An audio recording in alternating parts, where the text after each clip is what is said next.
Basically আমরা যে topic নিয়ে কথা বলবো আজকে সেটা হচ্ছে ইনপুট পেরিফেরালস। এই ডিভাইস গুলো ইউজ করে আমরা কম্পিউটারকে ইনপুট দেই, সেগুলোকে আমরা আসলে ইনপুট পেরিফেরালস বলি। ইনপুট পেরিফেরালস আমরা জানি যে ইনপুট ডিভাইস হিসেবে আমরা কমনলি আসলে ইউজ করি মাউস এবং কিবোর্ড, তাই তো কম্পিউটারে জি স্যার। একটা ফান্ডামেন্টাল ডিভাইস। আমরা কিবোর্ড ইউজ করি যেটাকে আমরা প্রাইমারি ইনপুট ডিভাইস বলে থাকি কম্পিউটারের রেসপেক্টে। প্রাইমারি বলার উদ্দেশ্য হচ্ছে যেহেতু এটা একেবারে একদম বলতে পারেন যে আমি ইনপুট দেওয়ার জন্য আমাকে মাস্ট বি একটা কিবোর্ড লাগবেই।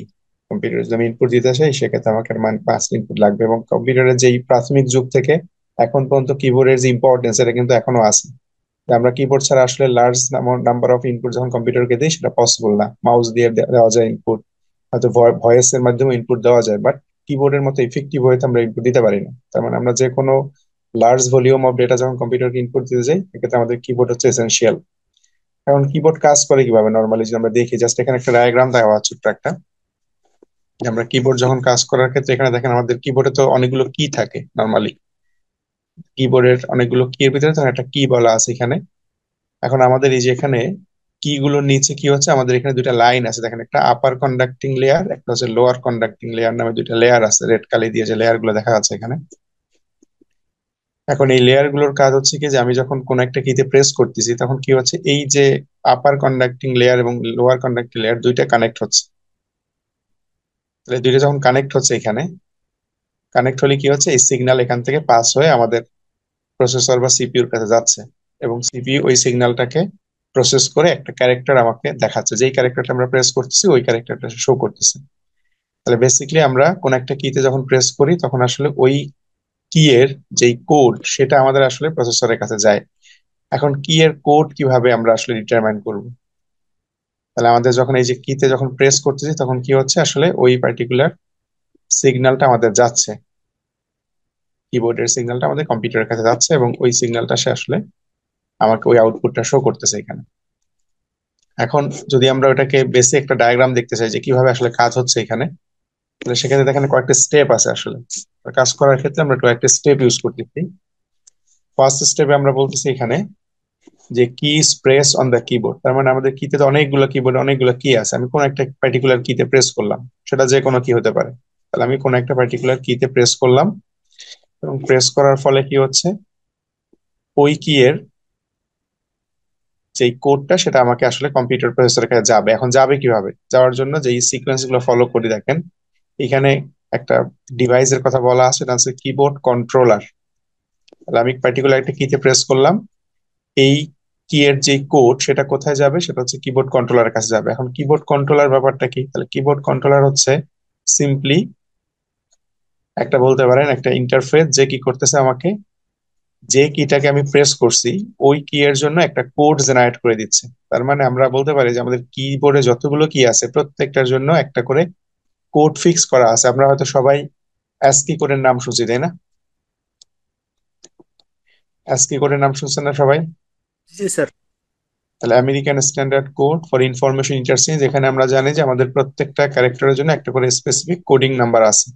তাহলে যখনই কোনো একটা কিতে প্রেস করতেছি সেক্ষেত্রে কি হচ্ছে, কিবোর্ড কন্ট্রোলার আসলে ওই কি এর রেসপেক্টে যে কোড সেটাকে জেনারেট করতে, যেই কোডের নাম হচ্ছে স্ক্যান কোড। তার মানে আমরা বলতে পারি যে কিবোর্ড কন্ট্রোলারের কাছে প্রত্যেকটা কি এর জন্য একটা স্ক্যান কোড আছে। তাহলে আপনি পার্টিকুলার যেই কিতে প্রেস করতেছেন ওর স্ক্যান কোডটাকে সে কি করতেছে, কিবোর্ড বাফার নামে একটা স্টোরেজ আছে যেটাকে কিবোর্ডের মেমোরি বলতে পারি। তাহলে বাফার মানে হচ্ছে একটা শর্ট টাইম মেমোরি বা টেম্পোরারি মেমোরি। সে কি করতেছে, যেই কোডে আমি প্রেস করলাম বা যেই কিতে প্রেস করলাম ওর কোডটাকে বাফারের কাছে দিয়ে দিচ্ছে, কিবোর্ড বাফারের কাছে দিচ্ছে। তাহলে ফার্স্ট অফ অল আমাদের একটা কিতে প্রেস হলো এক নাম্বার স্টেপ, দুই নাম্বার স্টেপে ওই কি এর যে কোড সেটাকে কিবোর্ড বাফারের কাছে নিয়ে গেল। নেক্সট আমাদের যেটা হচ্ছে স্টেপ নাম্বার থ্রিতে, কিবোর্ড বাফার থেকে এখন বলা আছে দেখেন কিবোর্ড বাফার কি করবে এখানে। কিবোর্ড বাফার কিন্তু আমাদের কোডটা হোল্ড করে আছে, যেই কোডটাকে আমি প্রেস করছি, মানে যেই কিতে প্রেস করছিলাম তার কোডটা এখন কিবোর্ড বাফারের কাছে আছে। কারণ কিবোর্ড কন্ট্রোলার একটা রিকোয়েস্ট পাঠাবে, এখানে বলা আছে ইন্টারাপ্ট রিকোয়েস্ট। আমরা হয়তো ইন্টারাপ্ট রিকোয়েস্টের কথা জানি যে আমরা যখন কম্পিউটারে কোনো একটা কাজ করি এই কাজের মধ্যে যদি অন্য কোনো কাজ আমাদের কাছে আসে, প্রসেসর যখন একটা সাইকেল নিয়ে কাজ করে মানে ইনস্ট্রাকশনকে প্রসেস করে, তখন যখন অন্য কোনো কাজ তার কাছে আসে এটাকে ইন্টারাপ্ট বলি, মানে একটা জাস্ট বাধা আসছে বাইরে থেকে, একটা রিকোয়েস্ট আসছে। তাহলে একটা রিকোয়েস্ট পাঠাবে কন্ট্রোলার, কাকে রিকোয়েস্ট পাঠাবে? সিস্টেম সফটওয়্যারের কাছে, মানে অপারেটিং সিস্টেমের কাছে। কারণ আমরা জানি যে অপারেটিং সিস্টেম তো হচ্ছে আমাদের কন্ট্রোলিং সফটওয়্যার, যে আসলে কম্পিউটারটাকে কন্ট্রোল করতেছে। তাহলে আমার একটা রিকোয়েস্ট যাবে সিস্টেম সফটওয়্যারের কাছে, এবং সিস্টেম সফটওয়্যারের কাছে রিকোয়েস্ট যাওয়ার পরে ফোন নাম্বার স্টোরে বলা আছে system software respond to the interrupt by reading the scan code from the keyboard buffer. এখন যখন এই রিকোয়েস্ট গেল, রিকোয়েস্ট যাওয়ার পরে সে হয়তো ইমিডিয়েট রেসপন্স করতে পারে যদি সে ফ্রি থাকে, অথবা যদি সে অন্য একটা কাজে মানে বিজি থাকে, সেক্ষেত্রে সার্টেন অ্যামাউন্ট অফ টাইম পরে সে কি করে রেসপন্স করলো, তাই না? রেসপন্স করে সে কি করবে, এই যে বাফার থেকে যে কোডটা আমাদের কাছে ছিল এই কোডটাকে সে রিড করবে। রিড করার পরে কি হচ্ছে আমাদের, এরপরে সেই কোডটা এসে যাবে প্রসেসরের কাছে, প্রসেসর এটাকে প্রসেস করে আমাকে আউটপুট বা পরবর্তী যে স্টেপ সেখানে নিয়ে যাবে। তাহলে এগুলো অনেক ফাস্ট হবে। আমরা তো অনেকগুলো স্টেপ বলতেছি, বাট এগুলো মানে মিলিয়ন অফ ইনস্ট্রাকশন যেহেতু প্রসেস করতে পারে, সেখানে দেখবেন আপনি কিবোর্ডে প্রেস করতেছেন, সাথে সাথে সেটা স্ক্রিনে দেখা যাচ্ছে।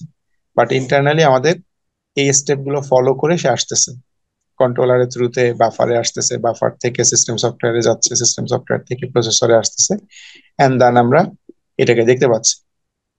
তাহলে ইন্টারনালি এভাবে সে কাজ করতেছে নর্মালি। স্যার একটা কোশ্চেন ছিল বলেন। স্যার, ওই যে সিস্টেম সফটওয়্যার থেকে আবার কিবোর্ড বাফারে যায়, এটা কেন? এটা ছিল সিস্টেম সিস্টেম সফটওয়্যার থেকে কিবোর্ড বাফারে যাচ্ছে, এই যে আমরা বললাম এখানে দুইটা জিনিস একটু খেয়াল করেন, যে আমরা 3 নম্বর স্টেপে কি বলছিলাম, যে কন্ট্রোলার একটা রিকোয়েস্ট করতেছে কাকে? সিস্টেম সফটওয়্যারকে, তাই না? তাহলে কন্ট্রোলার একটা রিকোয়েস্ট করতেছে সিস্টেম সফটওয়্যারকে, এবং সিস্টেম সফটওয়্যার যখন রেসপন্স করবে তখন কি হবে? তখন রেসপন্স করলে সে কি করবে? এখান থেকে কোডটাকে পড়বে না? তাহলে একটা রিকোয়েস্ট তো গেল হচ্ছে কোডটাকে পড়ার জন্য, মানে একটা হচ্ছে ইন্টারাপ্ট রিকোয়েস্ট গেল, এই রিকোয়েস্টের রেসপন্স করবে সে কি হবে? এখান থেকে কোডটাকে সে রিড করবে। তার মানে এখানে ডিরেকশনটা দুই ওয়েতে হচ্ছে, একটা হচ্ছে আমি রিকোয়েস্ট করলাম, রিকোয়েস্ট করার পর সে কি করলো, এখানে এসে আমার যেই মানে কোডটা ছিল বা যেই স্ক্যান কোডটা ছিল সেটাকে সে রিড করলো। বোঝা যাচ্ছে কি? জি স্যার, বুঝতে তাহলে দুইটা ওয়েতে যাচ্ছে, একটা হচ্ছে আমার রিকোয়েস্ট আর একটা হচ্ছে রেসপন্স। এই জন্য ডাবল অ্যারো দেওয়া আছে এখানে। নেক্সট স্লাইডে আমাদের আছে মাউসের টেকনিক, বা মাউস কিভাবে কাজ করে আসলে। তাহলে মাউস যেহেতু একটা আমাদের পেরিফেরাল ডিভাইস বা ইনপুট পেরিফেরাল, সেক্ষেত্রে মাউসের ক্ষেত্রে মানে কনসেপ্ট একটু ডিফারেন্ট। মাউসকে আমরা বলি পয়েন্টিং ডিভাইস, যেমন কিবোর্ডকে আমরা বলতাম আসলে টাইপিং ডিভাইস, যেটা দিয়ে আমরা টাইপ করি কোনো কিছু বা এন্টার করি ইনফরমেশন। বাট মাউস দিয়ে বেসিক্যালি আমরা টাইপিং এর কাজ ইউজ করি না, যদিও মাউস দিয়ে হয়তো আপনি বলতে পারেন অন স্ক্রিন কিবোর্ড থাকলে আমরা হয়তো টাইপ করতে পারি প্রেস করে করে, বাট মাউস দিয়ে আমরা নর্মালি পয়েন্টিং এর কাজগুলোই বেশি করি। তাহলে মাউসের ক্ষেত্রে আমরা একটা ফ্ল্যাট সারফেসে মাউসটাকে মুভ করি, এবং মাউসের যে বাটন গুলো আছে এগুলো প্রেস করে আমরা কি করি, একটা সিগন্যাল দেই। এখন একটা সময় হয়তো আপনারা দেখছেন যে একটা বল মাউস ছিল, তাই না? বল মাউস। এবং বল মাউসের ব্যাপারটা ছিল, যখন আমি মাউসটাকে মুভ করি তখন এই নিচের বলটা কি হচ্ছে, আমাকে ডিরেকশনটা ইন্ডিকেট করতেছে, কারণ ওই বলের সাথে দুইটা মানে যেটাকে বলতে পারেন আপনি হুইলের মতো ছিল, একটা দিয়ে এক্স ডিরেকশন মুভ মিন করতো, একটা হচ্ছে ওয়াই ডিরেকশন মিন করতো, যে আমি আসলে কোন দিকে মাউসটাকে মুভ করাচ্ছি ওই অনুসারে সে কি করতো, সিগন্যালটা যেত কম্পিউটারের কাছে। এবং আমরা দেখতাম যে স্ক্রিনে ওইরকম করে পয়েন্টারটাও মুভ করে, আমার একটা পয়েন্টার যে হোয়াইট কালারের যে পয়েন্টার, এটাও মুভ করতো, যে আমি মাউসটা কোন দিকে নিচ্ছি সেই এটাকে সে এক্স বা ওয়াই এক্সিসে পয়েন্টারের মুভমেন্টটা দেখাইতো। আর এখন যেহেতু আমরা লেজার মাউস ইউজ করি, সেক্ষেত্রে কি হচ্ছে, লেজার রে এর মাধ্যমে পিছনের দিকে একটা লেজার রে আছে, ওটা দিয়ে সে ডিটেক্ট করতেছে যে আমি আসলে কোন দিকে মুভ করতেছি। তাহলে ওই সিগন্যালটা আসতেছে এবং ওই রেসপেক্টে সে আসলে কাজ করে। এখানে আমাদের দেখেন কিছু ইনফরমেশন বলা আছে, যেখানে ডিজিটাল সিগন্যাল প্রসেসর নামে একটা সার্কিট ইউজ করতেছি আমরা, মাউসের বাটন আছে এখানে, CMOS, mirror, LEDs, light emitting diode যেটাকে বলছি, যেখান থেকে আমাদের এই যে লেজার লাইটটা যাচ্ছে। তাহলে এই কম্পোনেন্ট গুলো ইউজ করে আমরা কি করতেছি, আমাদের সিগন্যালটাকে পাস করতেছি, এবং এই সিগন্যালটাই আমাদের প্রসেসরের কাছে যাচ্ছে, এবং সে আসলে আমাদের স্ক্রিনে দেখাচ্ছে যে আমাদের কোথায় কার্সরটা যাচ্ছে, এবং ওইভাবে সে আসলে সিগন্যালটাকে প্রসেস করতেছে। তাহলে বেসিক্যালি আসলে আমরা যখনই কোনো একটা ইনপুট কম্পিউটারকে দিচ্ছি, সেটা কিবোর্ড দিয়ে দেই বা মাউস দিয়ে দেই, আলটিমেটলি কম্পিউটারের কাছে যখন যাবে বা কম্পিউটার যখন প্রসেস করবে, সেটা তো আসলে ডিজিটালি প্রসেস করবে, তাই না? কম্পিউটার তো আসলে সিগন্যাল গুলোকে নেবে কিভাবে? বাইনারি ফর্মেই নেবে, 0 1 এই ফর্মেই তো নিবে, তাই কিনা? জি স্যার। আমি প্রেস করলাম হয়তো এ অথবা বি, অথবা কোনো একটা ক্লিক করলাম, এই ক্লিকের রেসপেক্টে যে একটা সিগন্যাল যাবে, সেটা তো আসলে ডিজিটাল সিগন্যালই যাবে কম্পিউটারের কাছে, আদারওয়াইজ তো কম্পিউটার রিকগনাইজ করবে না।